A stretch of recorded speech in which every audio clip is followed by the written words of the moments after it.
All right, so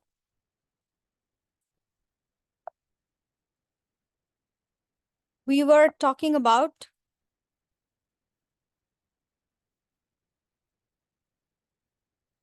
adaptive defenses, right? So we did talk about adaptive defense, the two cells. What are the two lymphocytes involved in this? What?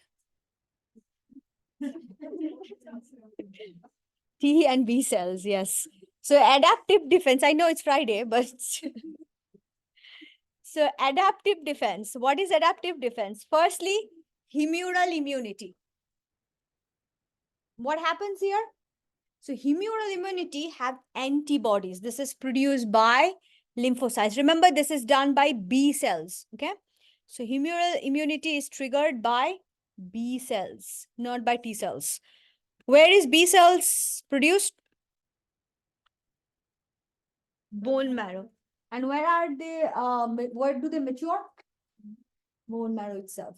So humoral immunity. So these B cells, they actually what they do. These B cells finally produce antibody. Produced by lymphocyte means produced by the B lymphocytes. And antibodies freely circulate in our body fluid through blood, right? And what they do when they have an antigen, which is a foreign substance, they temporarily bind to that target cell, to that target thing. And what it does, now mark here, it marks the destruction by phagocytes or complement. Means the antibody itself really is not doing anything. It is taking help of the innate system to do the function. All right. So it is marking, okay, this is my antigen. I know this is needs to be destructed. So it will now actually activate the innate system and it will say the neutrophils or the monocytes or the complement system that you need to destroy this thing. So antibody itself will not do, it will just mark it. And it will also say that specifically this is what you need to do. Then that's what these phagocytes or complement things will do. So, but humoral immunity sometimes can have extracellular targets also, like outside cell targets also. The second one is cellular immunity. This is also lymphocyte. It is done by T cells. Right? So T cells, where is T cells produced? Bone marrow and matures in thymus. T lymphocytes, or it's a cellular immunity. So what it can do, it can directly kill the infected cell. This is a little bit different than B cells. It can directly kill the infected cell, or it can work in an indirect pathway where it can release certain chemicals, which will trigger the inflammatory response, or will activate lymphocytes or macrophages, which will trigger the uh, trigger the phagocytosis. So inflammatory response or lymphocyte macrophages. It directly can do it or can indirectly go into the pathway of B cells. Now, cellular immunity mostly will have cellular targets. It will not work outside cell. So that's why it is cellular immunity. Right. Now, next, since we spoke about antibody, we have to know what antigens are. So antigen, we'll talk about that, how antigens actually affect adaptive system. And there are a couple of types of antigen, complete, incomplete, hapten, and antigenic determinants. So we'll talk about them. Firstly, what are antigens? Antigens, these are small substances that can mobilize the adaptive defense, which is the antibody system, and provoke an immune response. So it simply means will provoke the antibody response. Okay. Antibody response. Now, it will target all adaptive immune responses. It can target all adaptive responses. Mostly, these are large, complex molecules that are not found inside your body. It will be something foreign. Okay, that's why it is said as non-self. It is not typically found in your body. That's why it is a antigen. What is characteristics? They can be complete antigen. They can be incomplete antigen. In that case, we will call that as an hapten. So haptens are incomplete antigens. They definitely will have antigenic determinants. You have read about the examples of RBC, RH, right? These are they have specific antigenic determinants on the cells that kind of marks them as, that kind of gives our blood group the identity. For example, A blood group, B blood group, they have specific antigens and Rh factors present or absent that makes our blood group. So you've learned about that in ABO system. So that's called antigenic determinant. But certain times they can be self antigen also, like antigen to our own self. Okay. So will cause the immune system to mount an attack that is harmful for the person because it attacks self proteins as well. This haptens. What's that mean? So let's first talk about the type. So complete antigen. Complete antigen means it will have all the complete function of an antigen, which is immunogenicity, means ability to stimulate proliferation of a specific lymphocyte. If it can proliferate of a specific lymphocyte, then it is immunogenic.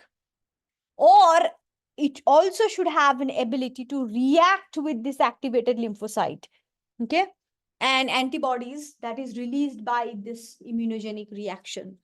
So it will have to stimulate the proliferation of the lymphocyte, and it will have to react with it, with the lymphocyte and the antibody. Then only it will be called as a complete antigen. For example, foreign proteins, polysaccharides, lipids, nucleic acids, these are all complete antigens.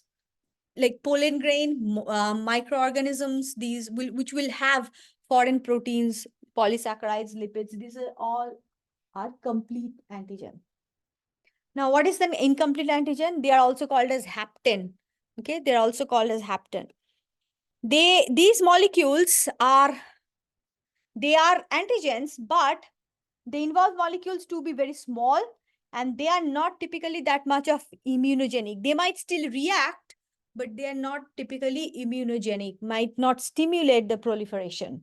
Okay, so they are not, like example, like small peptides, some hormones, nucleotides. We can call them as hapten or incomplete antigen. Now, antigenic determinant. What is this? So this is the antigen, this molecule. Now, antigen obviously has antigenic determinant sitting on top of that. So part of the antigen that antibody's receptor will bind to, that is called as the antigenic determinant. So like you can see, the antigenic determinants have different shapes. Depending on what kind of determinant is there on the antigen, that antibody will bind, right? So that is antigenic determinant. Now, most are naturally occurring antigens, but they might have numerous antigenic determinant. For example, which can actually mobilize the lymphocytes or can form different kinds of antibodies against them, which means whenever we have these one particular kind of antigen, it might have different types of antigenic determinants. Like you in this picture, you can see this one have 1, 2, and 3 antigenic determinants, right? So 1, 2, and 3. So if this is in our body, then the body might be able to develop 3 kinds of antibodies with it, like antibody A, B, C, which will act over these antigenic determinants, right? So that's what it is called. So one antigen can have different kinds of antigenic determinant. That means different kind of antibodies also can work against them. So different types of antibody will attack them, and they can also should be able to mobilize the lymphocyte.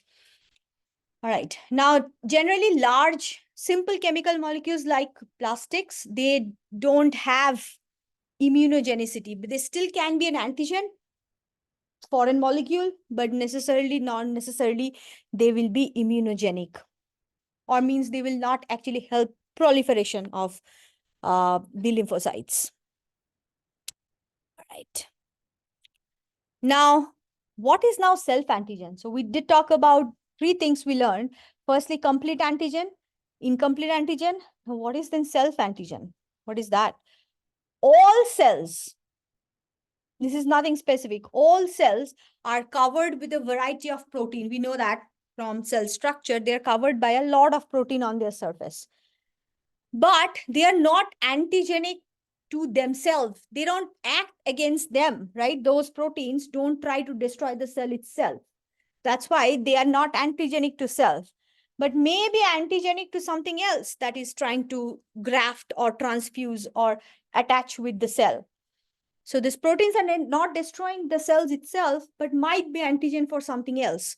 And that is present in your own body itself. So that means your own two different cells can act against each other. That is the concept of self-antigen. Okay, so it is not really attacking the same cell, but it can be antigenic to other transfusion or grafts. So something else is coming and like try to bind to that cell, then it might recognize that as a antigen. What is this called? One set of important cells. These are called as MHC proteins actually.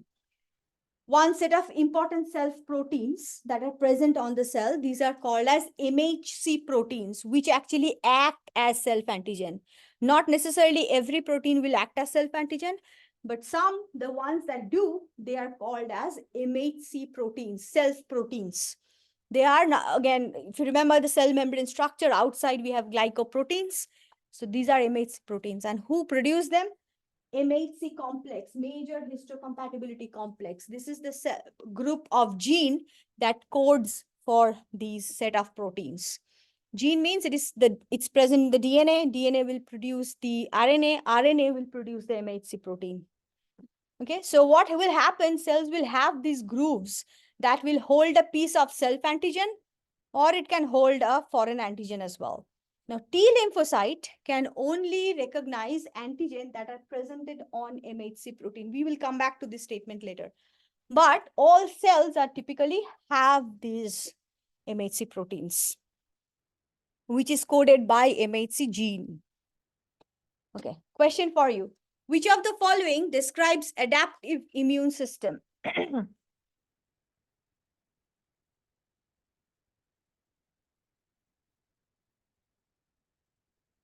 What is that? Specific, systemic, and also has memory. So I will go for C and D both.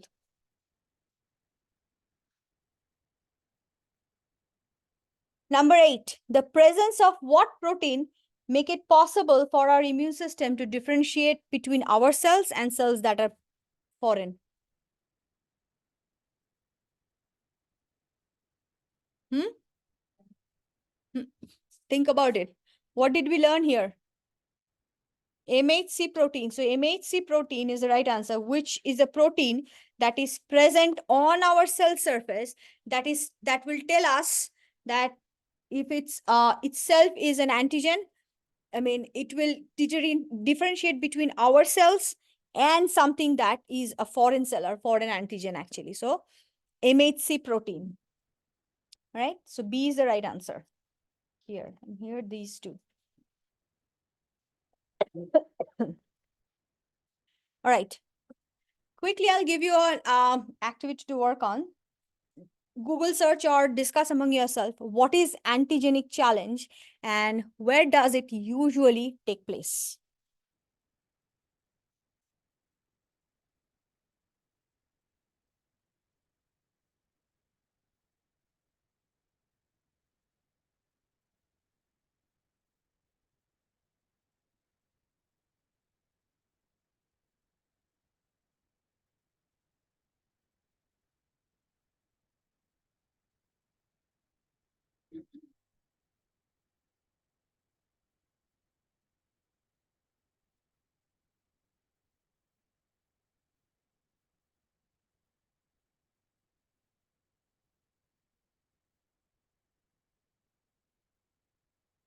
What is antigen challenge and where does it usually take place?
What is it? Anything you found?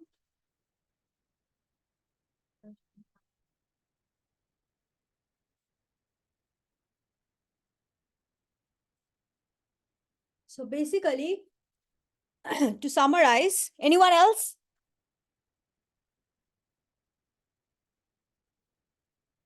So immunocompetence is basically the test of a lymphocyte when it is exposed to a antigen, and that is the antigenic challenge, whether it is thriving the test or not. So whether it is able to fight with that antigen or not, that is called when a lymphocyte is exposed to an antigen. That is the antigenic challenge. So one more time, when a lymphocyte is exposed to an antigen, which is a foreign substance, then the antigenic challenge really tests whether it can really fight it or not. That is the challenge. And this process is called as antigenic challenge, whether the lymphocyte can fight the antigen or not. Where does it take place? Spleen, lymph node. Awesome. Spleen and lymph node. This is where pathogens also are. We discussed this in the lymph chapter, right? And then when lymphocyte first encounters them, this is where they are presented with the challenge. So that actually takes to our next concept, which is the last thing we'll discuss today, which is immunocompetence and self-tolerance. And then we'll get into origin, maturation of T and B lymphocyte, everything on Monday. So immunocompetence, these are two very important definitions. Immunocompetence, what is this? Each lymphocyte must become competent, right? They must be able to recognize the specific antigen and then bind to it. That is their antigenic challenge. And how do they do it? They do it by the presence of the receptor that is there. Various receptors will help these lymphocytes to recognize this antigen. If they can't do it, then that lymphocyte will be actually discarded, will undergo apoptosis. So they will not be used anymore. So immunocompetence is a really important thing for a lymphocyte to work. And what is self-tolerance? Each lymphocyte must be relatively unresponsive to its own self-antigen. It cannot react to itself so that it does not attack its own body cell. The lymphocyte must not attack its own body cell. When that happens, that is actually called as some form of autoimmune diseases. But technically, it is not supposed to happen, right? So we'll stop here and then we'll pick up from here from lymphocyte maturation on Monday. If you, because Monday's class is going to be a little tough, it will be really helpful if you go through the next couple of, at least next 10 slides before you come on Monday.